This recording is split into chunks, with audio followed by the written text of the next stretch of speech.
Vamos a comenzar a explicar el trabajo práctico de ruido.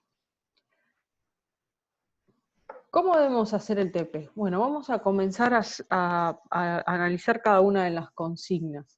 La consigna número 1 nos dice que debemos realizar una introducción a los subproyectos de banco o de la fábrica de bombas, donde se deberá indicar el tipo de industria y qué decreto reglamentario de ley y seguridad, ley de higiene y seguridad aplica, identificar los capítulos y decretos correspondientes que se deben cumplir en función de la actividad que desarrolle, y en este caso es para industrias y servicios, y mencionar aquellos que no aplican. Esto solamente lo deben realizar los que aquel grupo que no lo haya hecho en el trabajo práctico número 1. Si ustedes ya lo hicieron en el trabajo práctico número 1, este punto no hace falta que lo realicen. Bien, vamos al trabajo práctico de ruido, al punto número 2, que es común para todos. La consigna 2. Dice, selecciona un grupo electrógeno que debe funcionar en un espacio destinado para tal fin, siendo su objetivo el uso en caso de corte de energía eléctrica, incorporar las especificaciones técnicas del mismo y las características de la instalación. Acá tienen que hacer una pequeña búsqueda sobre especificaciones técnicas de grupos de electrógeno y poder seleccionar uno.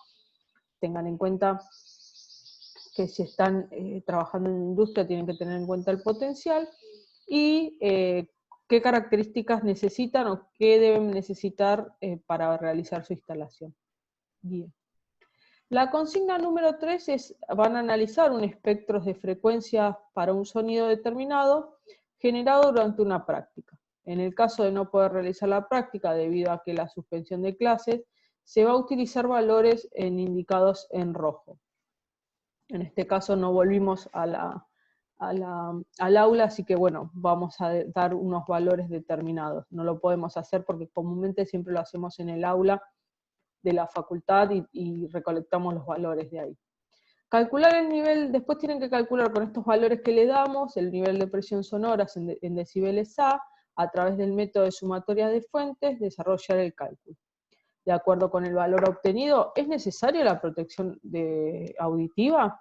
En el caso de ser necesario, elegir un tipo de protección auditiva, utilizar las curvas de atenuación y de bioestándar del catálogo provisto por el fabricante, calcular la atenuación en cada una de las frecuencias y determinar el nivel de reducción del protector auditivo.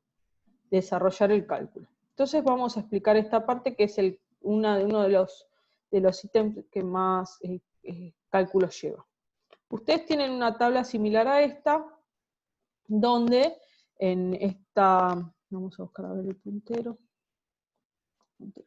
en esta parte van a tener valores dados en un color rojo. Si imprimieron en blanco y negro, bueno, van a ver valores dados, pero si ven el PDF en la compu van a ver que están valores dados en rojo.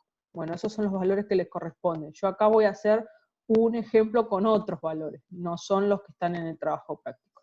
Entonces vamos a comenzar un ejemplo. Fíjense, yo los datos de la medición que recolecté, en este caso, en mi caso de un ejemplo que estoy dando, es 91.4, 86.5, siempre hablando de decibeles lineales, y fíjense en cada una de las frecuencias. En 63 Hz tengo 91,4, en 125 Hz 86,5. Y así fui recolectando uno a uno los valores con mi decibelímetro, que tiene la posibilidad de descomponer en bandas de octava. Bien, una vez que recolecté todos los datos, estos valores deben ser afectados a las constantes de corrección. ¿Para qué? Para que tengamos decibeles en escala lineal a decibeles en escala A. Y utilizo lo que está por debajo de estos valores en la tabla, que son los valores de corrección. Son constantes para cada una de las frecuencias y de ahí es que voy a afectar mis mediciones.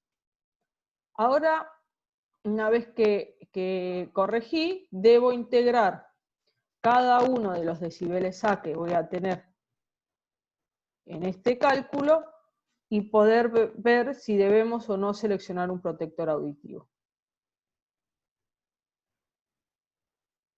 Entonces, fíjense, ¿cómo vamos a integrar?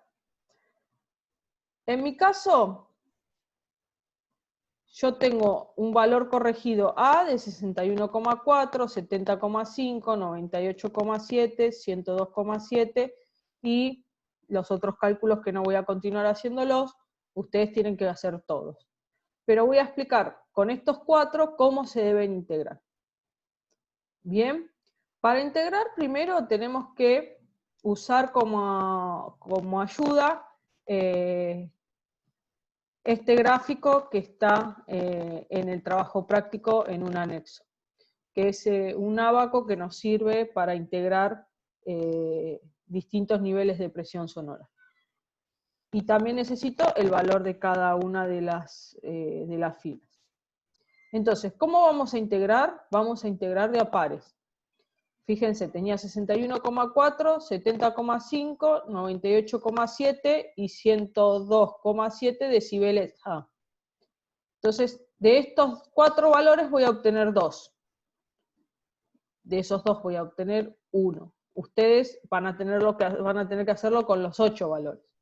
Entonces, fíjense, primero tengo que hacer la diferencia entre cada uno de los 2 valores que tomo. Entonces, entre 65,4 y 70,5 me da 5,1. Siempre el valor absoluto, no me importa si es negativo o positivo, sino el módulo o valor absoluto.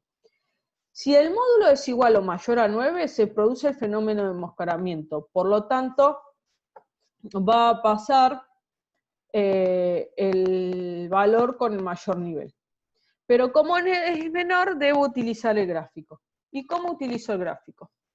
Bueno, el gráfico que utilizo es este, el ábaco que yo les decía, y tengo que buscar en la curva, en esta curva, la diferencia entre los 2 niveles a sumar. Fíjense que si yo leo el gráfico lo dice todo. Entonces voy a buscar los 5,1.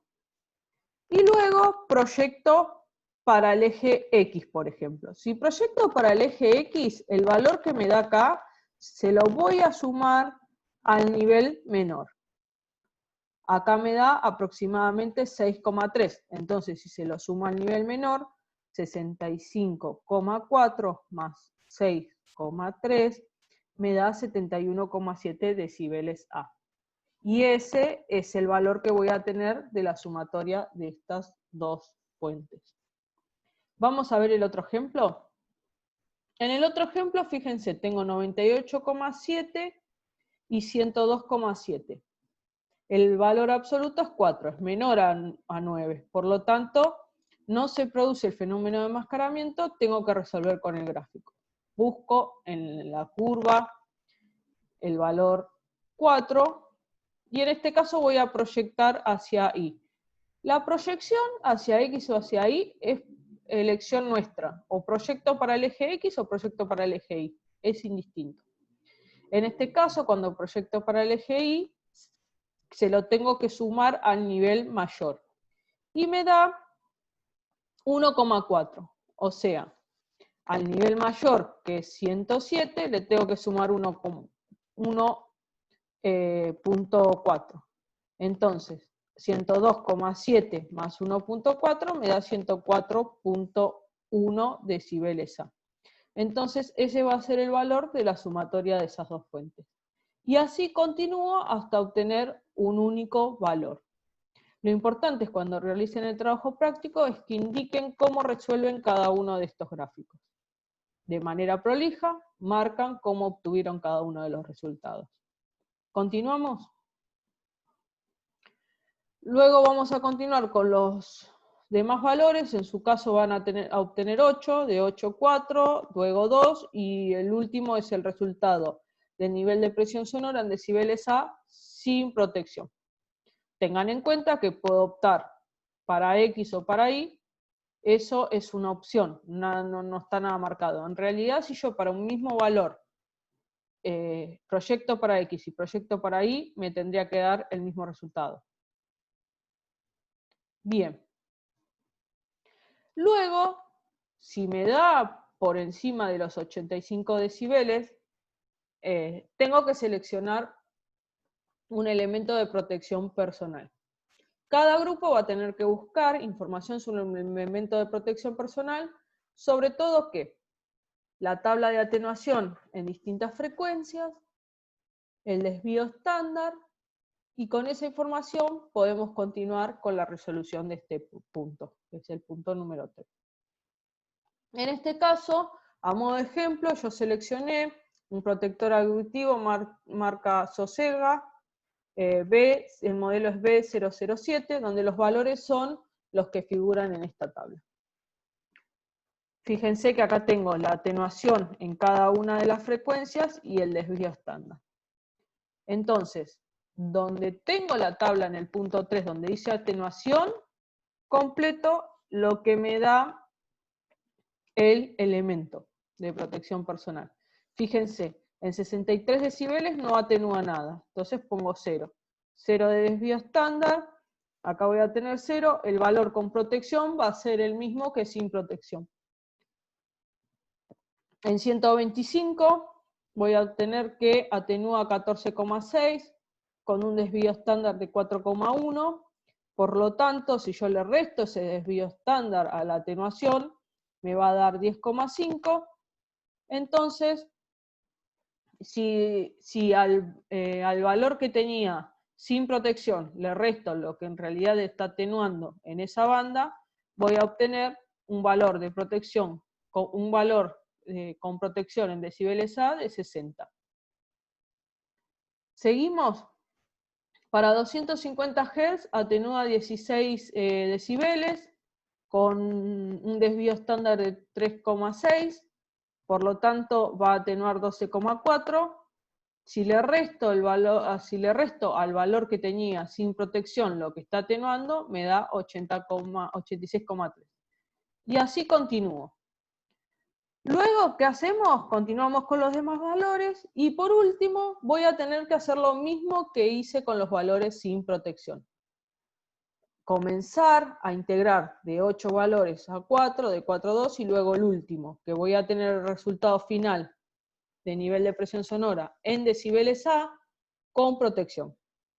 Si nos da menos de 85 decibeles A, el trabajador puede estar 8 horas con el protector auditivo. Y integramos con el mismo procedimiento que realizamos sin protección. Y acá culminaría el punto 3. ¿Qué pasa si no me da, o sea, yo selecciono un elemento y no me da menos de 85? Bueno, ahí voy a tener que tratar de buscar otro, porque seguramente voy a encontrar alguno que me dé menos de 85 decibeles, y en el caso de no conseguir voy a tener que disminuir el tiempo de exposición del trabajador, no va a poder estar trabajando 8 horas, y obviamente también voy a tener que hacer medidas de ingeniería en el ambiente laboral. Continuamos. El ítem 4. Determinar las condiciones de trabajo del grupo electrógeno, accesorios para evitar vibraciones y mencionar la intervención de los empleados, ejemplo, actividades de mantenimiento y los tiempos de exposición al agente de riesgo. Esto es importante que tengan en cuenta que cuando nosotros vamos a emplazar un grupo electrógeno, tenemos que cumplir con ciertas reglamentaciones, como colocar determinados objetos para evitar vibraciones. Por ejemplo, si es un grupo electrógeno de combustión interna, tengo que tener un escape que salga al exterior, pero también ese escape tiene que tener un silenciador y un filtro. Entonces todo esto tienen que averiguarlo.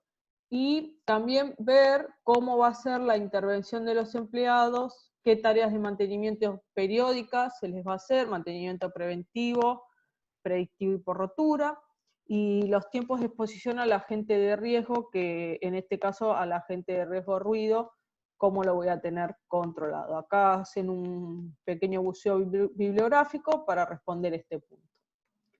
Y el último punto, no, miento, el anteúltimo punto, dice que en una sala de máquinas tengo un personal contratado que realiza tareas de reacondicionamiento e instalación.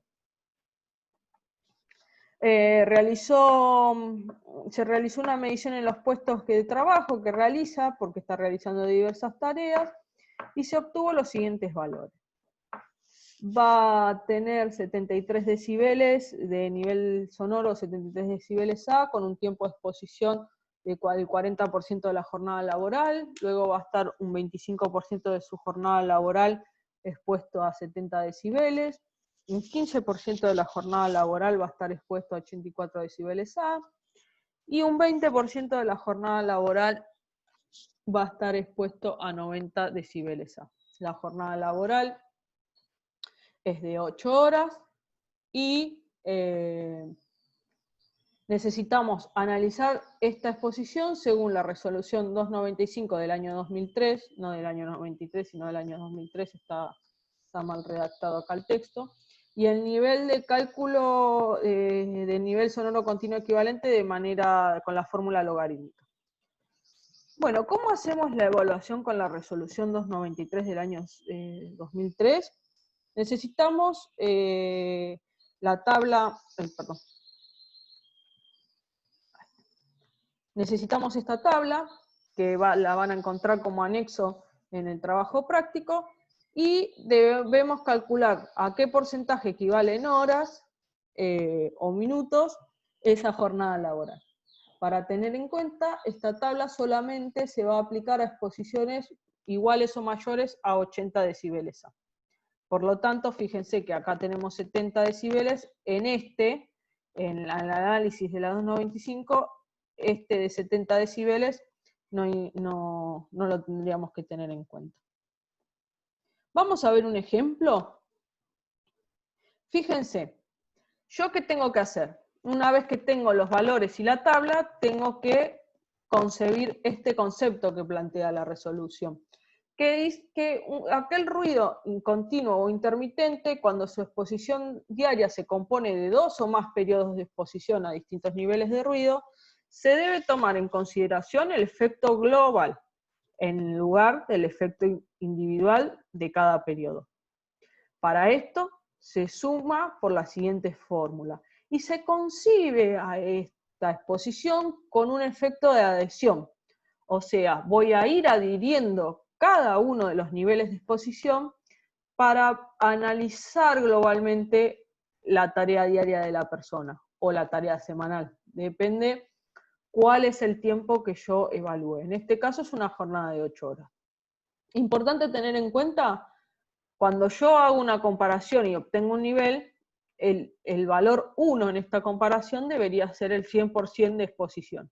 Si ese valor me da por encima de 1, ahí voy a tener problemas en la tarea, seguramente de daños a la salud. ¿Para qué se utiliza este método? Este método evaluativo a mí me posibilita, en primera medida, especificar qué tareas están expuestas a riesgo y cuáles no. Es una forma rápida de obtener un nivel, y ese nivel me dice si tengo ruido, si tengo o no. ¿Termina con el cálculo un estudio de ruido? No, es el comienzo. ¿Por qué? Porque si esto me da mayor a 1, significa que el trabajador va a estar expuesto a un riesgo o un daño a la salud, o puede sufrir un daño a su salud, entonces tengo que profundizar el estudio. ¿Cuáles son las variables? Las variables C, fíjense, es la duración a toda exposición a un nivel específico de ruido, el tiempo que está expuesto. Y los valores T son el tiempo que debería estar expuesto según la ley. Por ejemplo, una persona está expuesta a 85 decibeles 9 horas, pero para la ley a 85 decibeles, fíjense que tendría que estar expuesto 8. Entonces voy a estar comparando esas 9 horas por sobre esas 8. Vamos a ver un ejemplo. Supongan que tengo un trabajador que se expone 2 horas a 88 decibeles en escala A, luego 3 horas a 91 decibeles en escala A, y por último 3 horas a 88 decibeles en escala A. ¿Qué voy a tener? Fíjense, voy a tener que 2 horas está expuesto a 88 decibeles. Entonces, pongo 2 horas.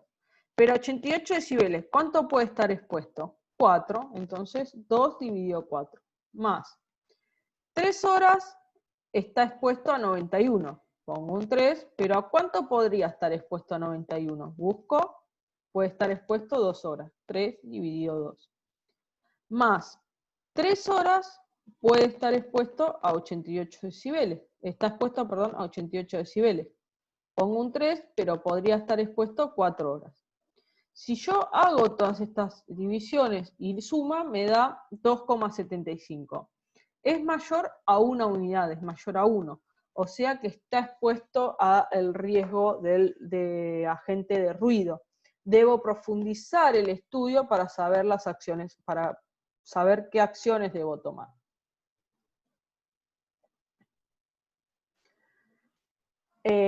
Aplique los datos que tienen el trabajo práctico. Esto es un ejemplo.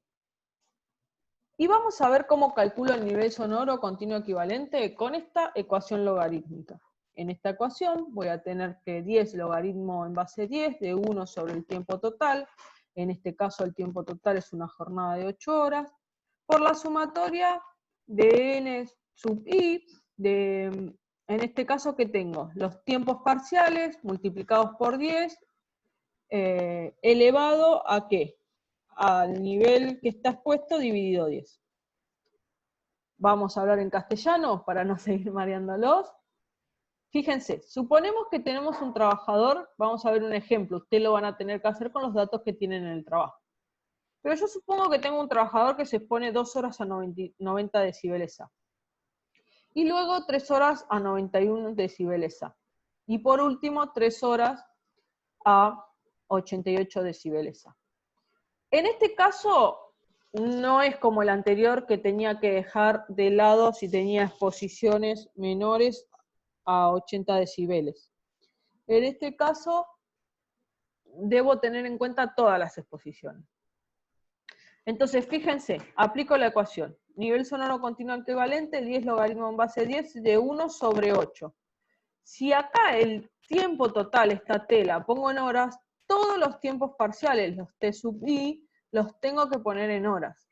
Si el tiempo total lo pongo en minutos, todos los T sub i los tengo que poner en minutos.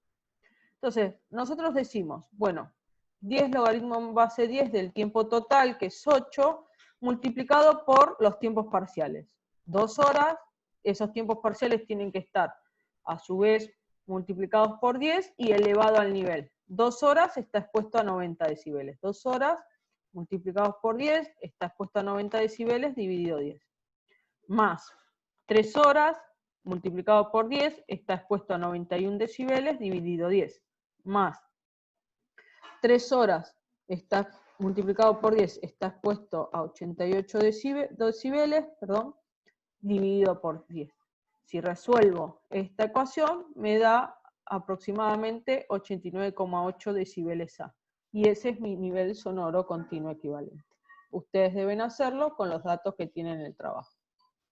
Y por último, en el trabajo práctico dice punto 5, pero es el punto 6, deben analizar de qué manera se usa un material absorbente que puede disminuir el nivel sonoro de una sala de máquinas. Y cuáles serían los materiales aislantes necesarios para que los niveles no afecten a los trabajadores del lindero.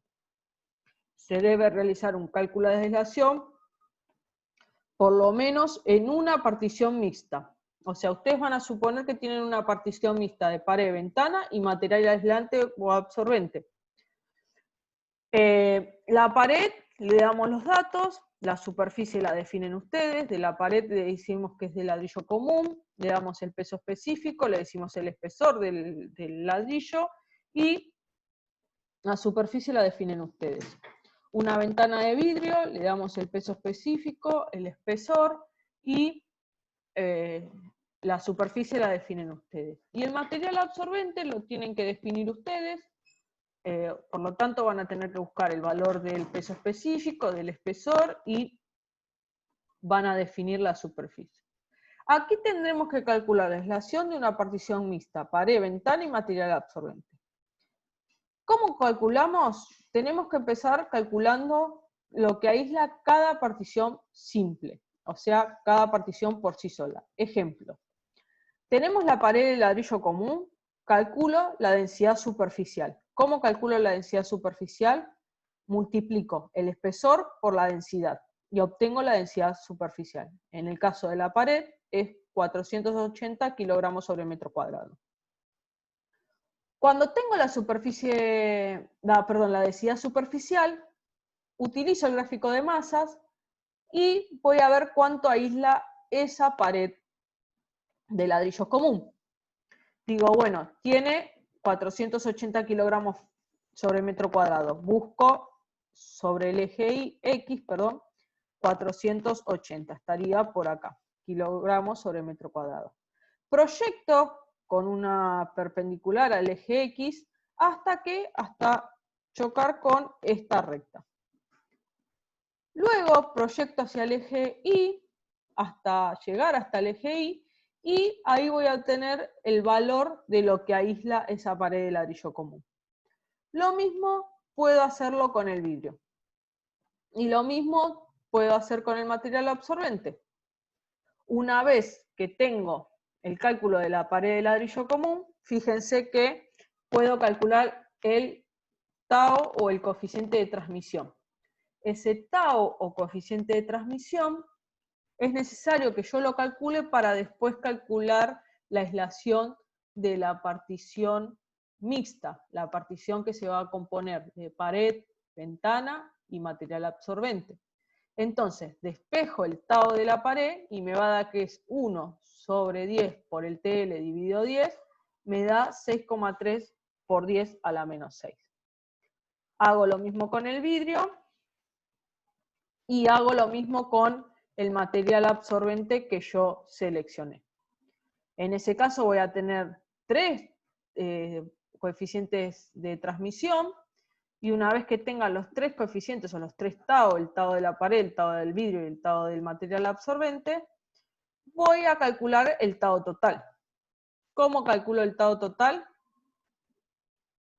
Y también calculo la aislación de la partición mixta con la ecuación esta, que es la aislación de una partición mixta, es 10 logaritmo en base 10 de 1 sobre el tau total.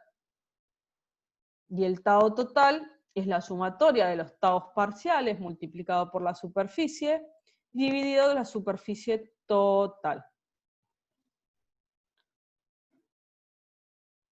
Por lo tanto, fíjense que yo los taus parciales que fui calculando los reemplazo acá en esta ecuación, reemplazo las superficies parciales y reemplazo por la superficie total, y voy a tener el tau total.